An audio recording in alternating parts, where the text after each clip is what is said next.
நாள் ஒரு அம்மா ஆண்டவர் ஏற்றுக்கொண்டவங்க, அவங்களுடைய பிள்ளைக்கு கணவர் கிடையாது, 3 பிள்ளைகள். அன்னைக்கு இருந்தது கடைசி அரிசி, அவ்வளவுதான், போட்டாச்சு.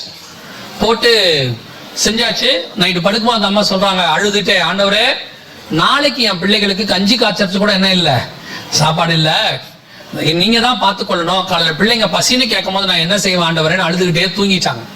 காலையில கதவை தட்டுறாங்க, இந்த அம்மா நல்லா தூங்கிட்டாங்க. கதவை தட்டி திறந்தா அந்த சபையினுடைய போதகர் கொண்டு வந்து 15 நாளைக்கு தேவையான மளிகை சாமான கையில கொடுத்துட்டு ஆண்டவர் கொடுக்க சொன்னார்னு கொடுத்துட்டு போயிட்டாரு. முந்தின நாள் நைட்டு ஒரு பிடி அரிசி கிடையாது, மறுநாள் காலையில 15 நாளைக்கு தேவையான சாப்பாடை கத்தர் கொடுத்திருக்கிறார். இந்த தேவன் இன்னும் ஜீவனோடு கொண்டிருக்கிறார். இங்க சமீபத்துல ஒரு சாட்சி சொன்னாங்க, நாகர்கோயில் பக்கத்துல, சேலம் பக்கத்துல ஒரு சாட்சி சொன்னாங்க.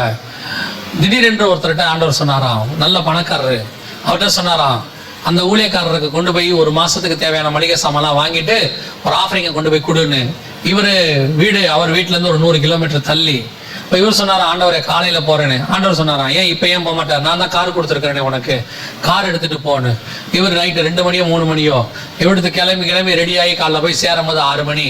போய் கதவை தட்டுறாரு. போனா ஆண்டவர் உங்களுக்கு கொடுக்க சொன்னாருன்னு சொல்லி அந்த சாமானையும் காசையும் கொடுக்கும் போது அந்த ஊழியக்கார கட்டி பிடிச்சிட்டு அழுதாராம்.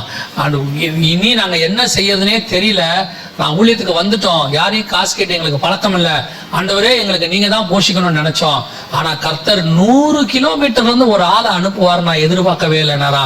கர்த்தர் நினைச்சா பரலோகத்திலிருந்து தூதனையே அனுப்பி கொடுக்க வல்லமை உள்ளவராக இருக்கிறார்.